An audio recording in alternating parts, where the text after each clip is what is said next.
There is no red, white, or blue in this country. The only color that matters is green, because we live in the United Corporations of America.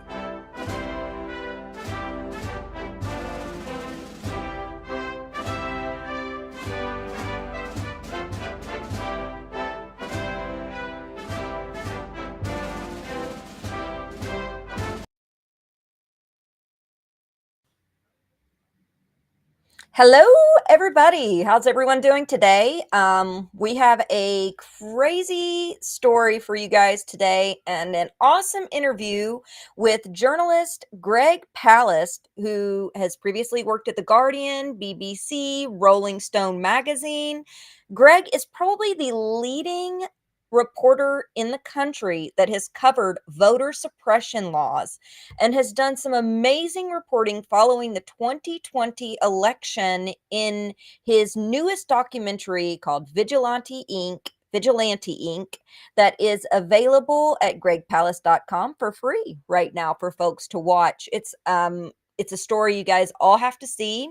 And it is tied into some things that we have had come down the pike regarding executive orders from Donald Trump that are absolutely unhinged and crazy. So without further ado, I'd like to go ahead and just kick off the show and bring Greg Palast on to join us today.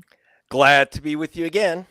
Welcome. And I do think, just so that everyone knows, I don't think that Jordan's going to be joining us right now. He is doing dad duty with a toddler on his hands and looking to hire a new reporter. So he's just got a lot stacked up today. So I'll be talking to Greg here. And Greg, the latest executive order is what prompted me to reach out to you. As soon as I read it, you are the first person that I thought of, and I knew that you would have some insights. The executive order came out late last week. It's probably one of the most vast assaults on what I would consider open voting for U.S. citizens in the United States right now. And I know it included things like, every vote to be counted on the same day. And we could talk about who that can impact and why that can repress hundreds of thousands of votes. It included voter rolls being sent to Elon Musk and Doge directly from states. It also included ID laws that are just absolutely crazy. So one of the first questions I would have for you is, what are some of the things let's just start out with the voter ID laws that are included in this before we get into the states' rights issues. And Okay. I know ID laws are some of the things you've tracked. You've tracked voter rolls too. You've tracked mail-in ballots. So all of this kind of goes into the reporting that you've done over the last several years. Yes, and indeed, I should mention that. Okay, so if you go to my website, to gregpalast.com, you'll see an article. Trump orders states to open their voter files to Elon Musk, and that his executive order of about 10 days ago, which I describe in detail at gregpalast.com, is going to cost no less than 21 million votes. Now, understand, as you mentioned, I'm a reporter, but I'm also, my other day job was as an investigator on as a forensic economist for the Justice Department, NAACP, ACLU, Rainbow Push, and others. And so some of these figures I'm going to give you are what I take into federal court. These are no BS numbers. Now, here's the deal. The number one horror show in this executive order is the requirement that you prove you're a citizen in order to register or re-register. Now, you say, well, big deal. Only citizens should vote. Absolutely. Except we're not the Soviet Union. We're not China. We don't have citizenship cards. And in fact, as the Brennan Center for Justice out of NYU Law School notes, there are at least 21 million people in America who don't have access to proof of citizenship. What is proof of citizenship? Your driver's license? No bueno. Your military ID? No bueno. Okay? The two major documents that prove you're a citizen are a passport and the original, no copies, please, birth certificate, original birth certificate. Do you know where your mommy put your original birth certificate, kiddo? 40 years ago?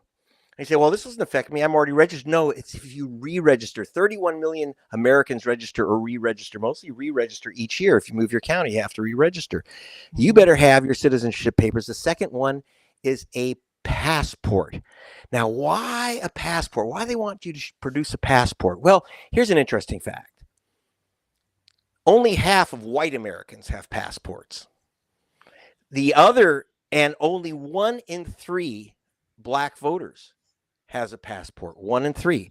So when they ask for your citizenship, and by the way, I do a lot of work with tribal communities in America. And where's your citizenship papers? I know because you were here before citizenship, you don't necessarily have those papers. So understand what it takes. Like I say, at least 21 million people will never be able to register or re-register. And believe me, the process, and also think about it. They say, well, go get a copy of your original birth certificate, not a copy, get a certified copy or the original. And, if that's what you need to vote. So in other words, white people, half of them will have a passport, only 1 in 3 black people. So they have to go run out and get their citizenship papers. Now, this was tried too. Yeah, and let me tell you, we've tried this once before. So I'm not kidding about what's going to happen. Because in 2016, Chris Kobach, who came up with this idea, by the way, of citizenship papers. That is from a guy named Chris Kobach, Republican Secretary of State in 16, and in Kansas. Now he's the state attorney general. He imposed a law. He imposed a form that required you to show citizenship in order to register to vote in Kansas. As a result, 36,000 people, mostly students, and by the way, a lot of African-American officers at the Air Force Base in Lawrence, Kansas, could not vote. 36,000 people in Kansas lost their vote in 2016. That's an enormous amount of the population. Well, dig this. Here's the big part. If they weren't citizens, then, hey, don't vote in our elections. In fact, if you vote in our elections, I hope you get arrested. And you will. Chris Kobach went into a federal court and said, of the 36,000 people blocked from voting, he said not one, and I want to repeat, 0, not one of the 36,000, he said was an illegal alien voter, not one. And he said, but that's okay because we're maintaining the integrity of the system. How is the integrity of the system saved if you're knocking off 36,000 people? And it's not just any people. It's bluish people. That is students and voters of color. And, whose ballot is blue. They know exactly what they're doing. They know exactly what they're doing. And that is just the citizenship requirement. And by the way, original birth certificate, ladies if you took your husband's name, bad move if you want to vote because doesn't have your legal last name on your birth certificate. No, your marriage license is not proof of citizenship. It's not proof of nothing. Or if you live with somebody, sometimes not even proof of marriage. Right, and the rent's not in your name. Let's say you're living with your boyfriend. You're not on the lease. All the bills is in someone else's name because you were roommates. 69 million women have taken on their husband's name. Okay. Mm-hmm. Now, the other thing is we also, again, military ID. So you're talking hundreds of thousands of voters, millions of voters at risk. And then there's other things in there, as I mentioned. Elon Musk is put in there by name. When I say by name, they call them that all the states that the federal government requires states to open their voter files to the Doge administrator. Now, what is the name of the Doge administrator? It's Elon Musk. And I haven't seen any paper report this. The Doge administrator is Elon Musk. Why does he need the voter files? What does that have to do with government efficiency? It is a guy, a database guy who's going to get all our private voter files. And that includes your socials. In a lot of states, it's the last 4 of your social. You have your phone numbers, which are otherwise private, etc. Now, your name and address and birthday, those are public records. But so why does Musk need this? I'll explain that in a bit. But if you have other questions, I don't want to keep filibustering. Oh, no, that's excuse me. I'm sorry. Okay. That's no, that's fantastic. That's That my actually assistant brings barking. up- yeah. I apologize. My dogs get a little crazy sometimes. Okay. Traffic. But I did want to pull up a graphic really quick, and then we're going to watch a video. It's actually an excerpt from your article. If you have that on hand for us, Colin.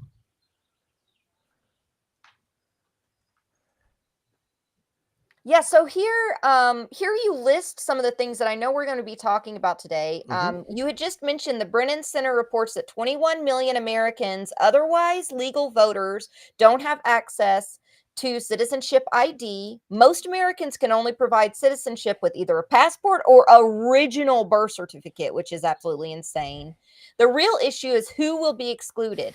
34% of Black Americans, only 34% have passports to prove citizenship. Only 42% of white folks, 69 million women who took their husbands' names, as you had just mentioned. Military ID is not proof of citizenship, but thanks for your service. I love that aside. A driver's license is not proof of citizenship, except for where real ID is implemented. And I know we could talk about. And more than that, actually, I should note, only 5, if it has to be both a real ID, it has to be in one of the 5 states, and I can't name them offhand. 5 states allow you to claim citizenship on your driver's license. But if it's not on your driver's license, real ID or not, you ain't going to that voting booth. And you know what? Here's the thing. Where are these illegal aliens? I mean, I've been voting for decades, and I've never seen a spaceship come down. I've been on the Canadian border. I've never seen a moose break into voting station. I don't find people swimming the Rio Grande to vote for our school board. Because, by the way, if you get caught and you are an alien, legal or otherwise, it's 10 years in a federal can, and then you get deported automatically forever. So who is going to do that? The answer is no one, because you know what?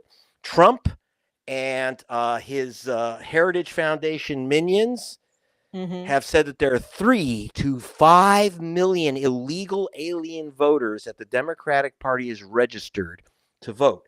I said 3 to 5 million. Well, that's interesting, because if you register to vote, you have your name and address and other details. You go out to vote, you ask for your mail. So it's very easy to find these people. So I said, since you have 3 million people who are registered illegal, could you give me the names of 3, not 3 million, just give me the names of 3. They cannot find them.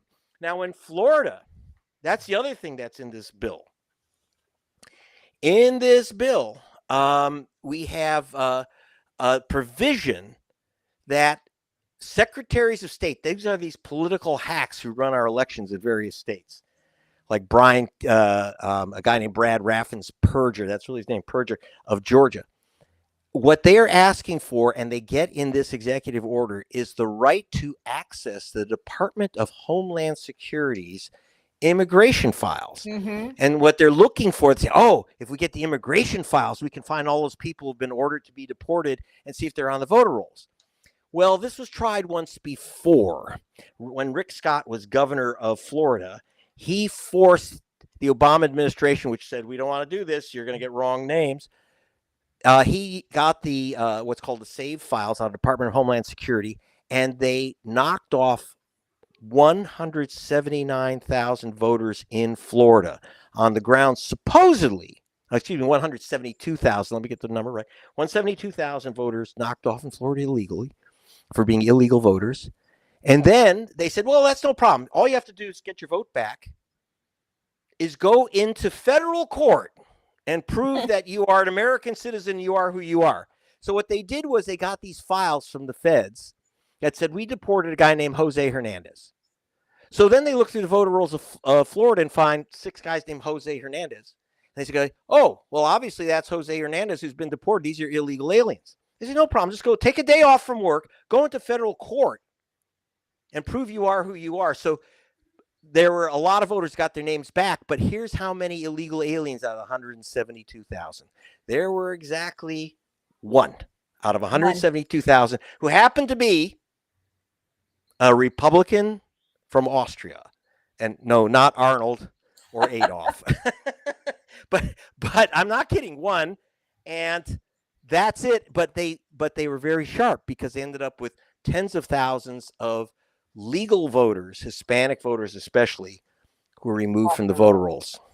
That's one of the things that concerns me is AI scrubbing for this. And I Mhm. know, this we're already starting to see some fallout from it with Medicaid, where they're scrubbing, if somebody passes away, now they're just kicking everyone off with that name potentially. We've had several reports, people coming forward saying I was knocked off because my name was Ben Johnson or whatever, and I was, I'm not dead, I'm alive. So there's a report recently that showed that people were being potentially kicked off Medicaid. So what if we then translate that um, to our voting records? And that brings me to a clip I wanted to show you really quick. Mhm. And this is Sure. from yesterday.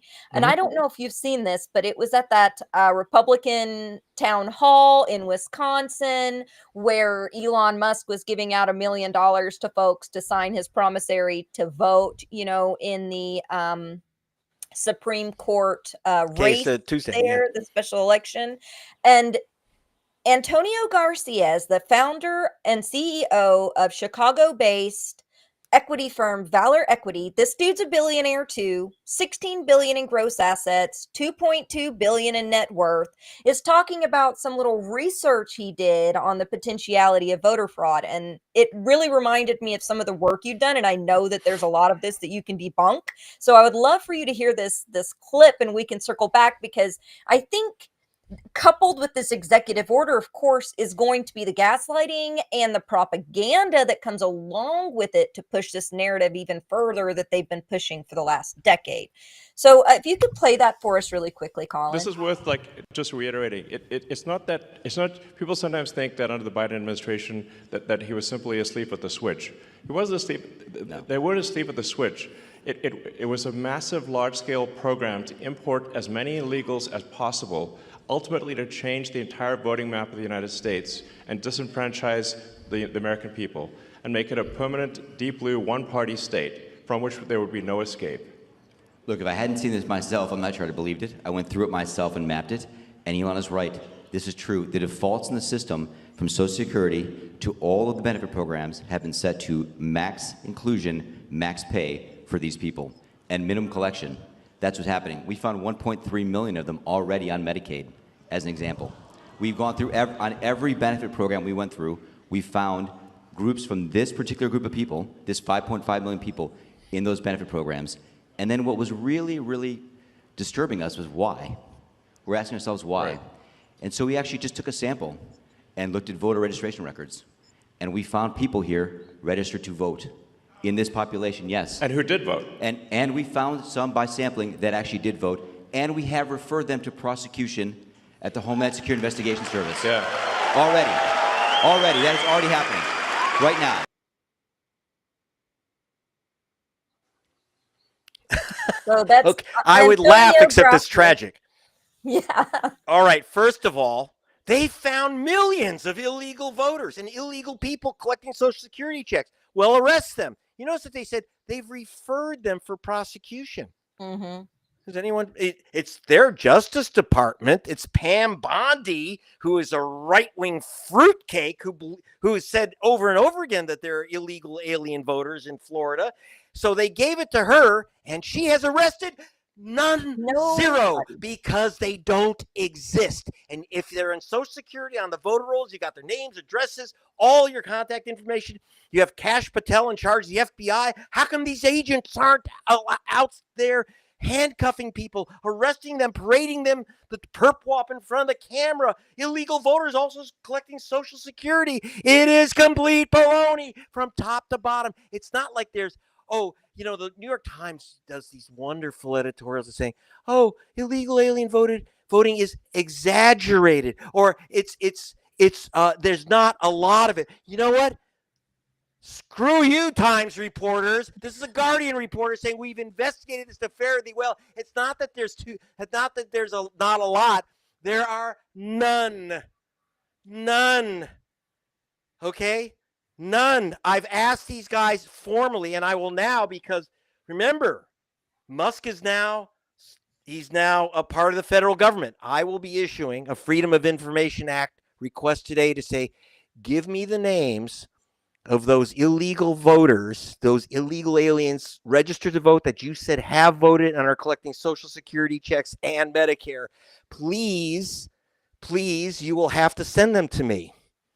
And believe me, I've asked all these right-wing guys, the Heritage Foundation, all these guys that make the claims, and I've talked to them, and I've talked to Chris Kobach, who's behind this whole game, that he's found all these illegal alien voters. Like, would you give me their name and address, please? That's all I'm asking. I'll make a citizen's arrest. I'll go there with my cameras from BBC television. Let's go get the bad guys. I'm not afraid of illegal voting. But I'll tell you one thing. Knocking off legal voters by the hundreds of thousands. That's the threat to our democracy. And so you shoot your mouth off, and then it sounds dramatic. Oh, we're referring these people for prosecution. How many times have I heard that? So where are the prosecutions? You've got control of the entire system. FBI, justice. Where are these voters?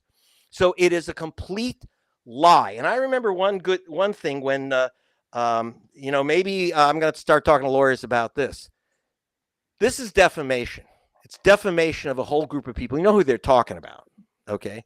So I remember when Henry Ford issued the Protocols of the Elders of Zion, and he was sued for defamation of the Jewish race and lost.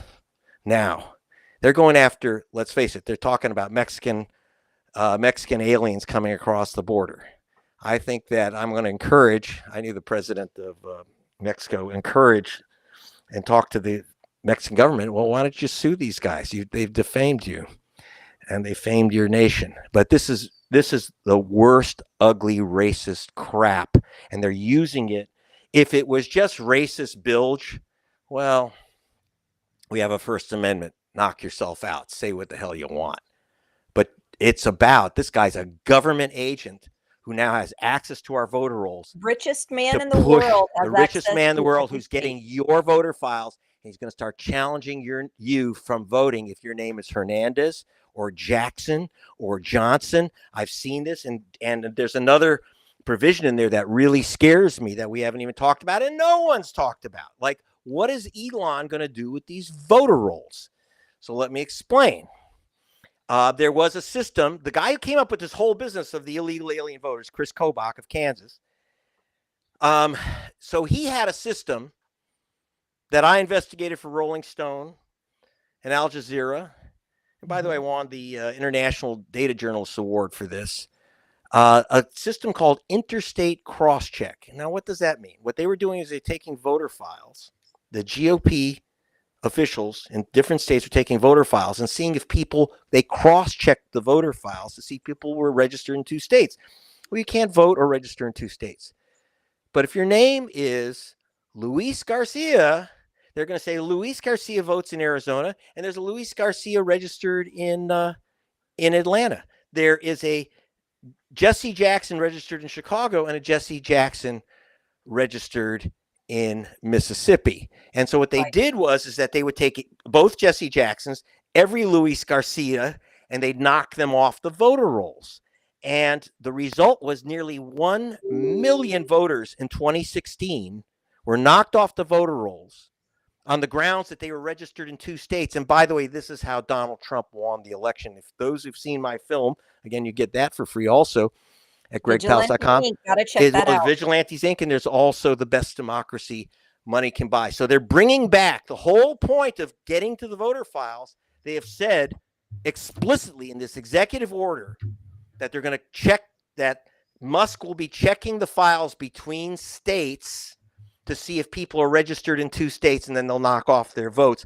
We did this before, and I asked Chris Kobach. He identified 3 million Americans as being double voters. And I said, here's the list. I got a hold of their list of 3 million because I did some investigative work. You can see from my hat, I'm an investigative reporter. And so I said, here's your list. Would you please show me out of the 3 million people, could you show me 3 people who've actually voted twice? Show me the 3 million people in this list who voted twice.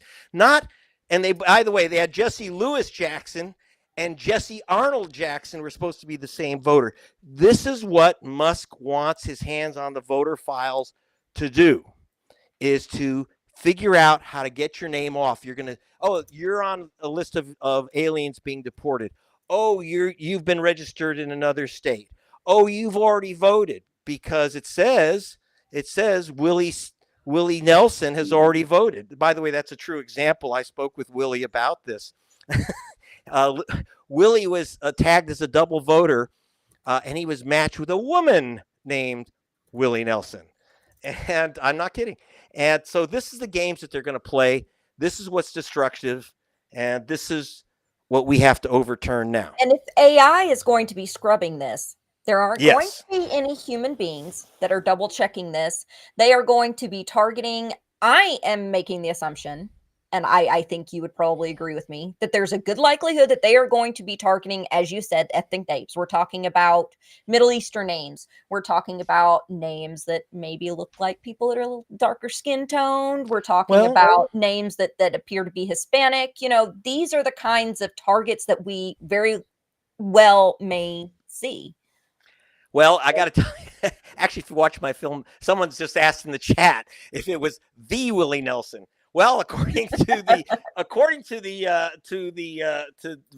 state of Texas, it's not the Willie Nelson, because he's just a guy with a. I asked Willie, I said, "Is that why you have the pigtails to pass as Willie Nelson, the woman voter?"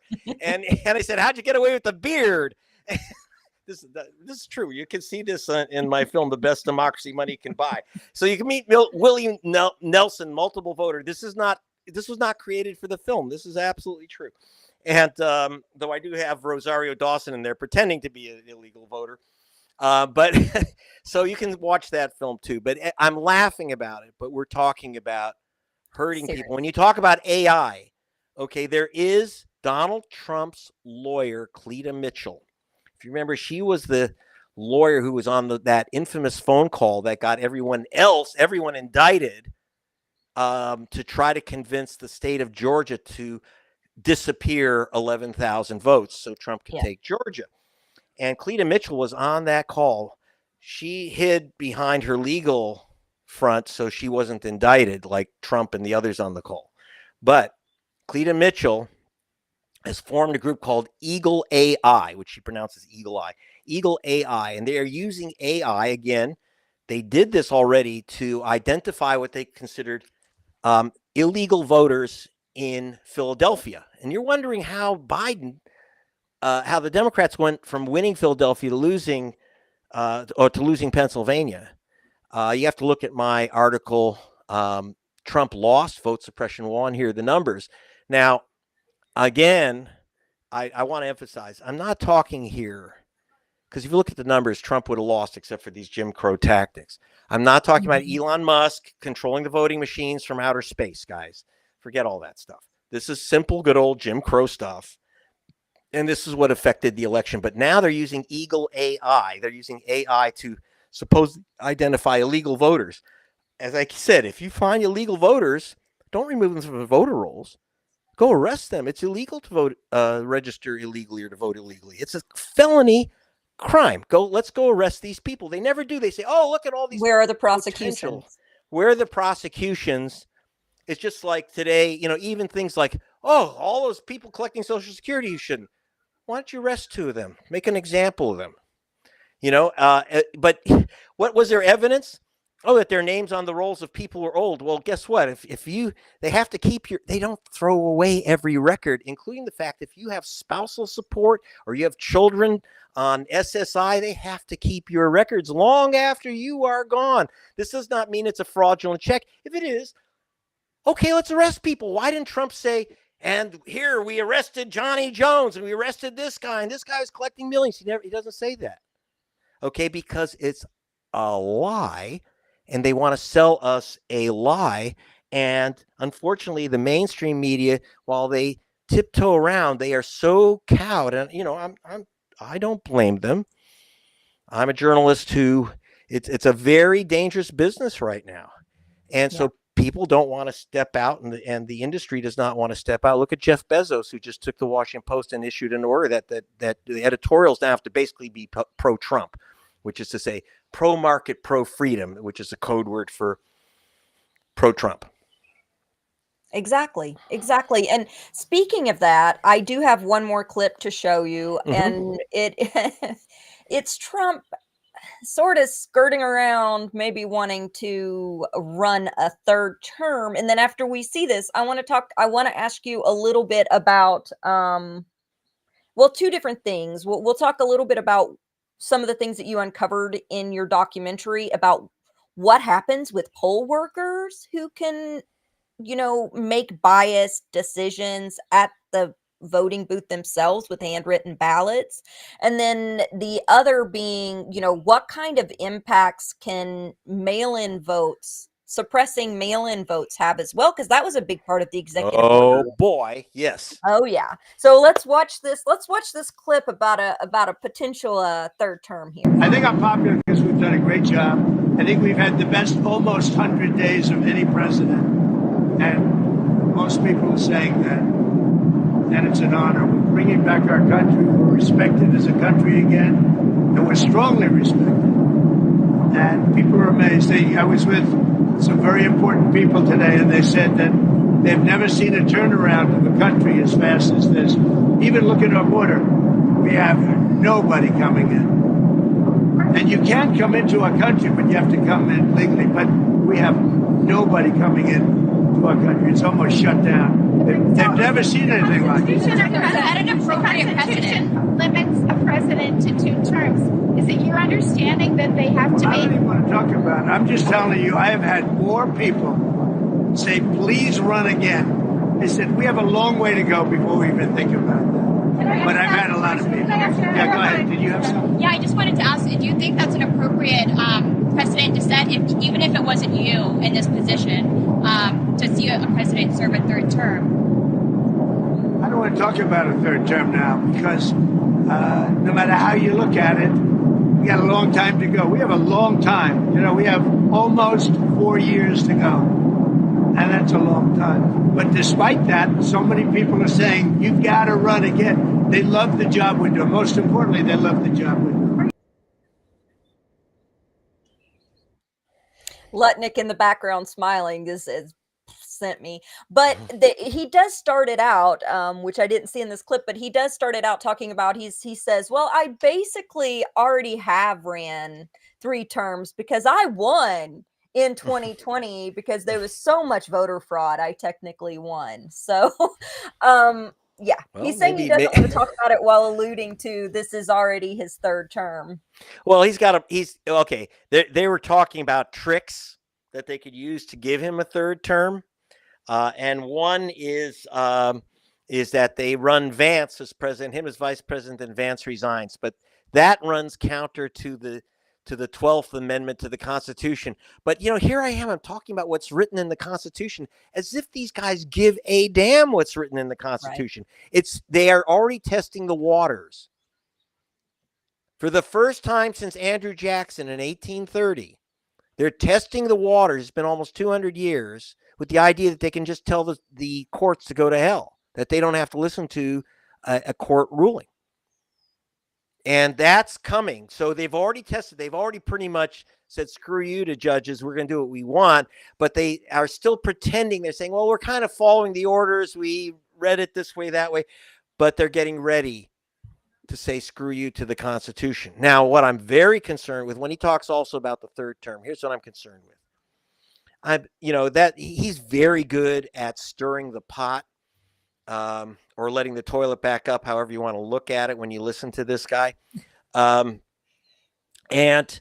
so he creates this, I think it's a distraction. I'm going to have a 3rd term. That guy, he's, it's body by McDonald's. He ain't making it to a 3rd term. Okay. Let's be direct about this one. He's he's getting up there. he's getting there. It's like the size is getting to be his ego. Now, what I'm concerned with is that these things I'm talking about, like the executive order on voting and the SAVE Act, which is its legislative twin sister, yes, is that it will make it so that while we can pretend to have elections, it'll be so bent, we'll be so back into the Jim Crow era that there's no chance that these guys will be out of power. because they're not going to do it. Some people are worried, oh, they're going to declare martial law or something like that. I'm not worried about martial law. That ain't going to happen. Careful, I don't write that down. I don't expect martial law. What I do expect is that they're going to make it so difficult for most people to vote, for people of color, for young people, etc., that the elections are foregone. And that's the real danger, as this one was. And if you look at my article on Trump lost, vote suppression won, I did a calculation. I'm pretty good at this. This is what I do for a living.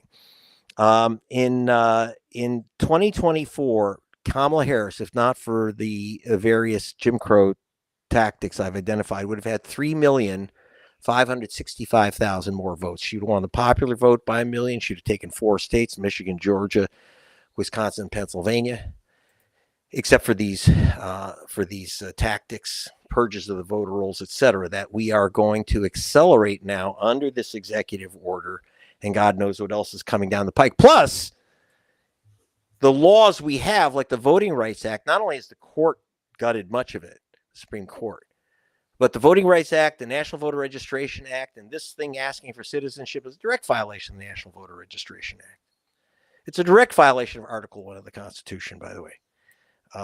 And by the way, don't trust Greg Palast on that. That comes from Barbara Arnwine, who was a law professor in voting law at Columbia University, head of the Transformative Justice Coalition, Gerald Griggs, great voting rights attorney, head of the NAACP of Georgia. And they're explaining this is just illegal, violently illegal, rancid violation of Article 1 of the Constitution. It's a violation of Voting Rights Act, National Voter Registration Act. And his idea he's going to have a third term. I mean, obviously, after Roosevelt was president, elected 4 times, they changed it. You only get 2 elections, buddy. But again, they might try some tricks, and they don't care what the courts say. And that's what I'm very worried about. Well, let me ask you about, I think that there's definitely an overreach. There's obviously a constitutional overreach of states' rights when it comes to mandating state freedom in elections when you're sending voter rolls, but also the suppression of determining that mail-in ballots nationally, which states oversee now as far as their mail-in deadlines for mail-in voting for expats, people that are working overseas, that are U.S. citizens, that have the legal right to vote, and voting for military, that are active military that are overseas, or college students who are off to college but still have their residencies at home. All of these can potentially be suppressed because if you're doing same-day voting, right? And that's one of the things that they're trying to push for. And then you get your mail-in vote, you send it in. It's supposed to be postmarked in most states by the day that voting happens, but states may not get them in to count them until 3 to 7 days, sometimes 10, 12 days later. That's one of the reasons that, voting numbers come in a little bit later, and it can be a pretty large number. What impact will this have, saying they all have to be counted that day, and anything that is not counted on the day of the election is thrown out when it comes to this critical right that people have that are overseas or, military? Well, yes. So understand, why are they going after mail-in voting? The answer is that the chance you're going to mail in your ballot is 51% higher if you're a Democrat than if you're a Republican. So they want to make mail-in voting as impossible as they can. So, for example, in Texas, it's nearly impossible to vote by mail. And in fact, this is from Ken Paxton, the Republican Attorney General. The Republican Attorney General of Texas said that if he hadn't stopped Houston's plan to mail out ballots like they do in most of the West Coast, mail out ballots and people mail them back in, if they hadn't stopped the mail-in balloting during COVID in 2020, that Trump would have lost Texas. I want to repeat that. Trump would have lost Texas if they hadn't blocked mail-in voting in that state. And now it's nearly impossible to mail in your ballot in Texas. And why did they stop that in Houston? Most people don't realize it. in America that Houston has the largest black population of any city in America. Not Chicago or Detroit. It's Houston. And they stopped black people from voting by mail and said, you got to wait in long lines for COVID. And that's the only reason why Trump won Texas. So if he would have lost Texas, if they didn't restrict the vote, imagine what other states he would have won. So they want to now restrict everyone. They said, oh, that worked in Texas. Now let's restrict the entire nation from mailing in their ballots. And then they play other games, like, for example, near elimination of ballot drop boxes. Again, who uses ballot drop boxes? Well, you talked about the post office. If you watch my film Vigilantes Inc., you'll meet Major Gamaliel Turner, African-American Pentagon specialist.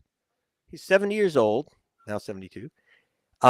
He in 2020, he was assigned to California by the military. His absentee ballot never came. So he called up, says, where's my ballot? They said, well, Mr. Turner, you've been challenged, not by the government, but by some individual. Turns out a Republican Party official had challenged 4,000 voters in the Fort Benning area, mostly black soldiers. So they didn't even get their ballots because they were challenged. They said, no problem, just come in and prove you're a citizen, your address. He said, 2 days before the election, all I have to do is fly to Georgia? That's right. And he did, by the way. He flew ultimately 5,000 miles round trip to get his ballot counted. Great. But you had all those other thousands of soldiers who didn't. Now, then 2 years later, he's showing, I have photographs of of Major Turner. You'll see him at gregpalast.com. He's holding his ballot envelope that he's mailing in.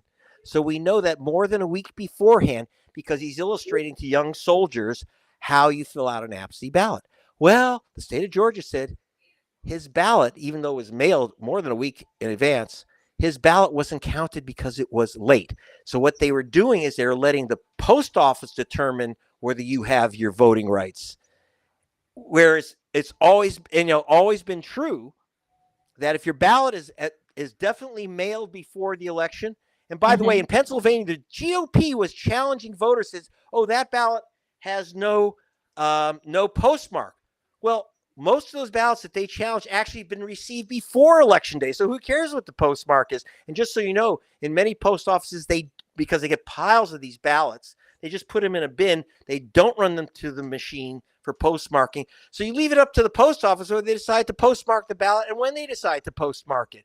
Now, why would he do that? Because he's destroying the post office. First, he gave us his saboteur DeJoy, but it was still not good enough for him. Now he's removed DeJoy and he's moving the post office into commerce so he can privatize the thing. Right. And we know why they want to privatize it. So Musk can control the postal system.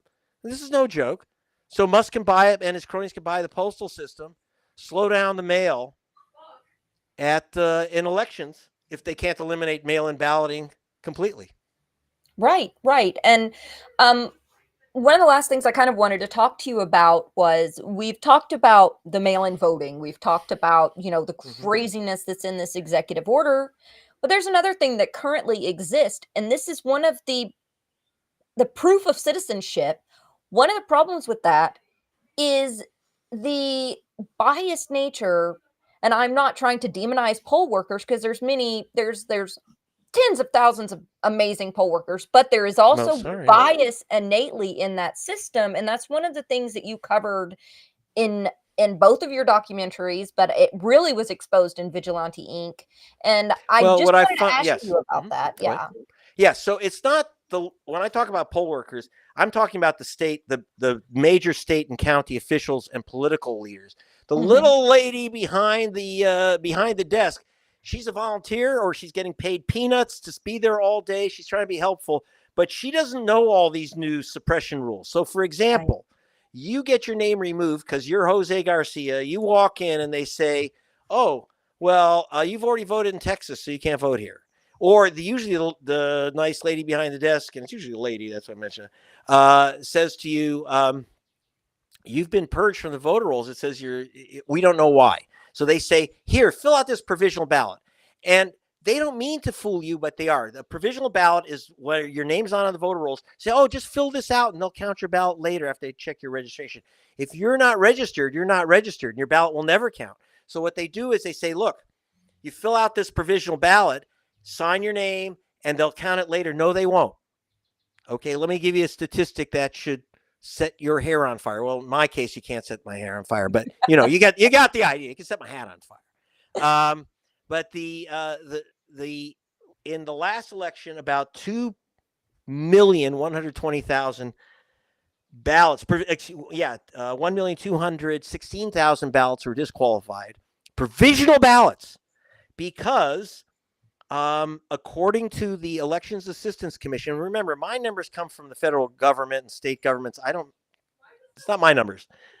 The federal government itself says that I'm looking at the numbers here, looking at 42.3%, nearly half of all provisional ballots are simply thrown in the garbage. They don't count them. They don't count them, my friends. So don't accept the provisional ballot. A lot of states, about 20 states, you can register on election day, bring your ID, re-register on the spot. But what they want to do is they're telling you, so who gets the provisional ballots? According, again, to the Brennan Center, the chance that your vote will be disqualified or you will be shunted to a provisional ballot is 300% higher if you're black than if you're white, 300% higher if you're Hispanic, 300% higher if you're Asian American than if you're white, that you'll be shunted to the provisional ballot. And then those provisional ballots, half of them won't be counted.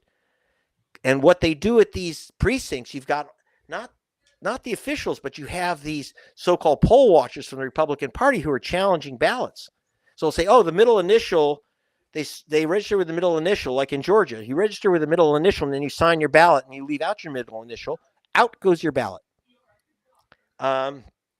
If you write Garcia and put an accent mark over the I on Garcia, but you didn't register with the accent mark, you lose your ballot. That's the law in Georgia and many other states. These are the games that they play.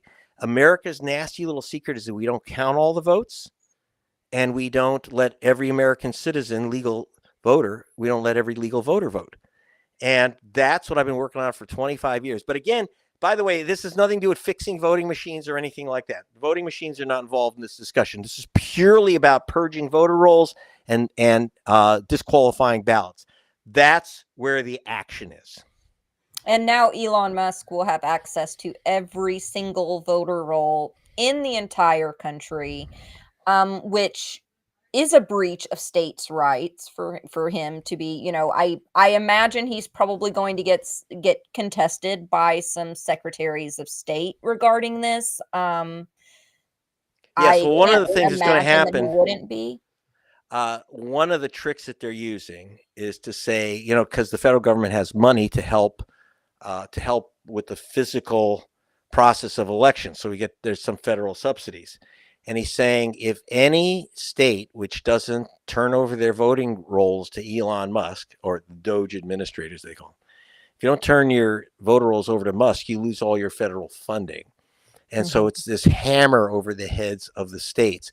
Now, a rich place like California may tell them to go fly.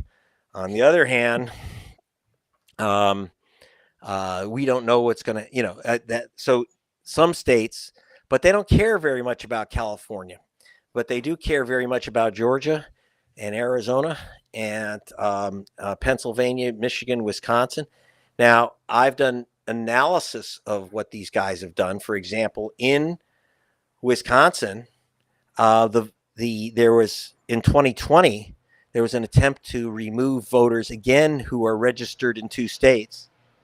I'm getting a police helicopter overhead. I apologize about everything I said about Elon. No! So they were going to knock off 130,000 people. Well, I hired the experts from Amazon and the post office for Black Voters Matter Fund, and then the ACLU, and we went through the voter purge rolls in Wisconsin and in Georgia, and found out that they were 63% inaccurate in terms of people they were targeting for removal from the polls on the grounds that they had moved. And those are the numbers. Those are and by the way, we didn't do a sample. We took every single name and tracked where they lived. And the post office and Amazon know where you live, right? But that's numbers. Names are, if you see my film Vigilantes Inc., again, it's free at gregpalast.com. Or you can just go to YouTube, put in Vigilantes Inc. Palast, because there's a lot of films named Vigilante. Vigilantes, plural, Inc. And you'll meet Christine Jordan, 92 years old in her walker. I'm there at the polling station. By the way, I didn't stage this. I didn't know this was going to happen. I'm seeing one black person after another being thrown out of the polling station. And then there's this woman, a 92-year-old walker. Her granddaughter's crying hysterically because she's saying they wouldn't let her vote. She's been voting here for 50 years and they have no record of her registration. So she was identified as having moved. And then I went to her house down the street, to Christine Jordan's house down the street, the one that they said she didn't live in anymore. And there's a picture of her on the wall with her cousin, Martin Luther King. That was her. This is Martin Luther King's cousin. She's been in that house 50 years. And they knocked her off the voter rolls. They know what they're doing. They know who they're eliminating. And that's why there's a lot we can do, by the way. We're not helpless here. But I have to say the first thing, when people are always asking, well, what do you do? Well, the first thing is know what's happening to you. You can't stop a pickpocket unless you see that someone's got their hand in your pocket. So go watch. I'm not asking for much here. Just go watch a film. Just grab some popcorn. Go watch Vigilante Inc. so you'll know what's going on.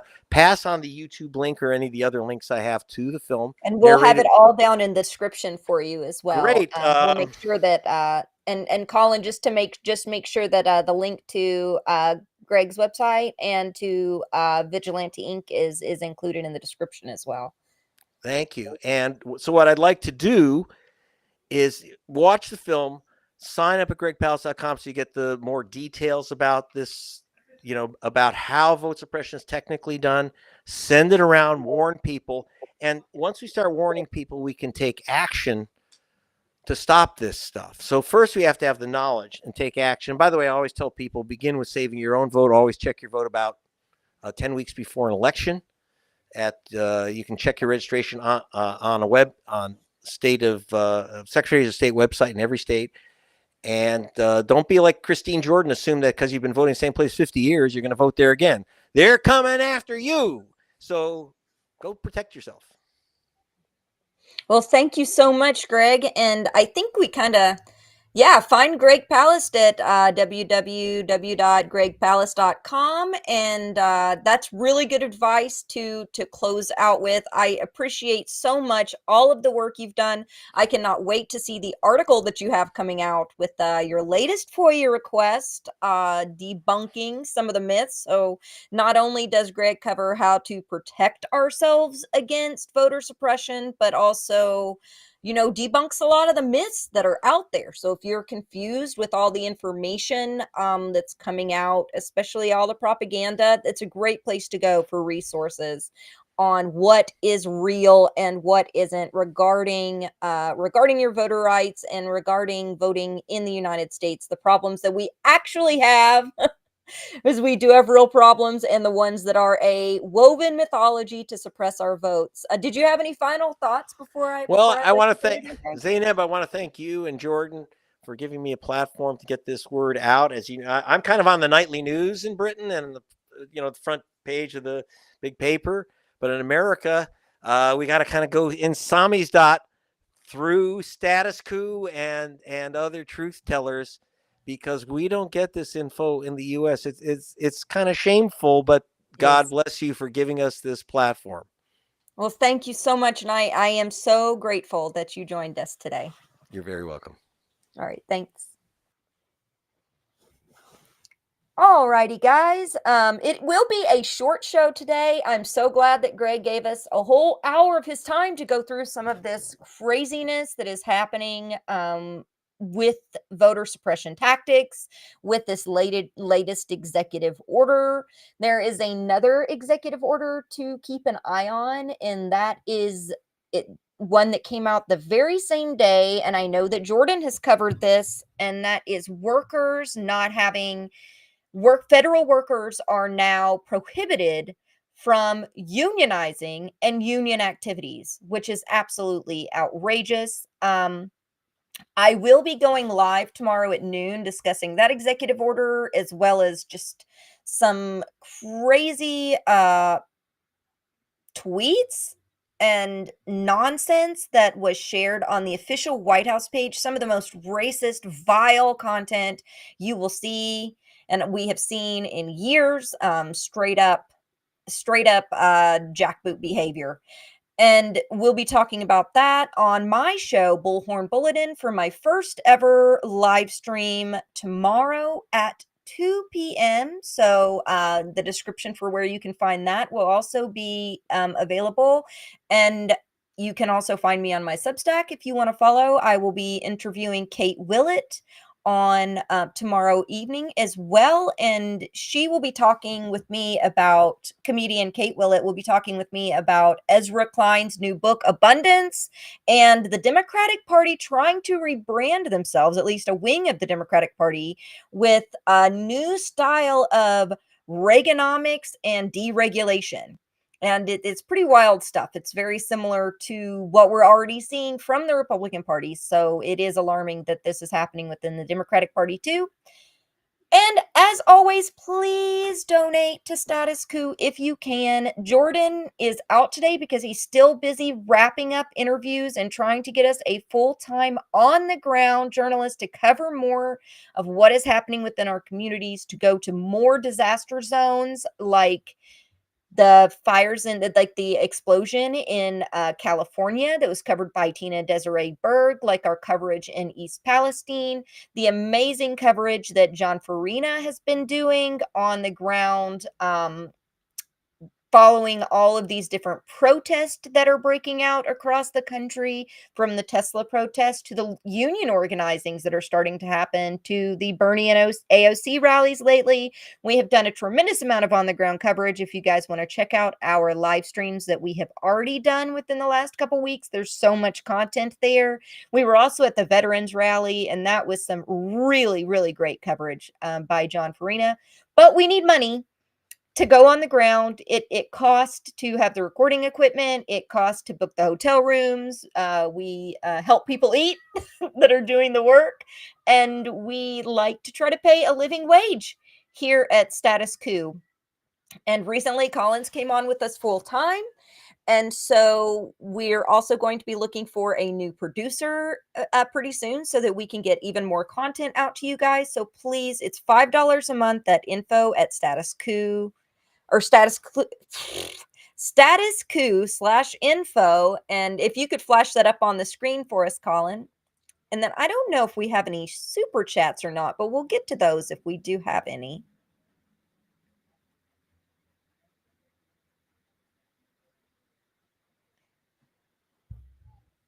Oh, I can't hear you. What'd you ask for on the screen? Oh, I didn't know the place where people can go to donate. Oh, I'm sorry. I missed that. Oh, that's okay. And I didn't know if we had any super chats or not. Yes. Oh,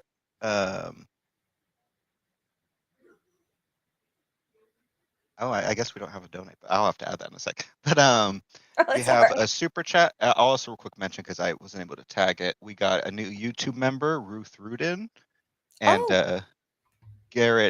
Chris Garrett did his 45-month member chat where he said, "Wow, it's a good day. Zeynab Day and Greg Palast live. Thank you, Status Coup, for uncovering the covered up." Thank you so much, Chris. And thank you so much to our new members that have recently joined. So we have Philip Blair. Thank you so much, Philip. Very generous of you. We love Greg Palast. I do too. He's an amazing journalist, does great work. Thank you, Status Coup News. Thank you so much, Philip. And that was the only super chat. Okay. Checking if any member shout outs. And a shout out to our moderators today, Chris. I saw Holly Horn. Thank you guys so much for always helping keep things on the back end. We appreciate you. And thank you to everyone who joined. And see you guys tomorrow.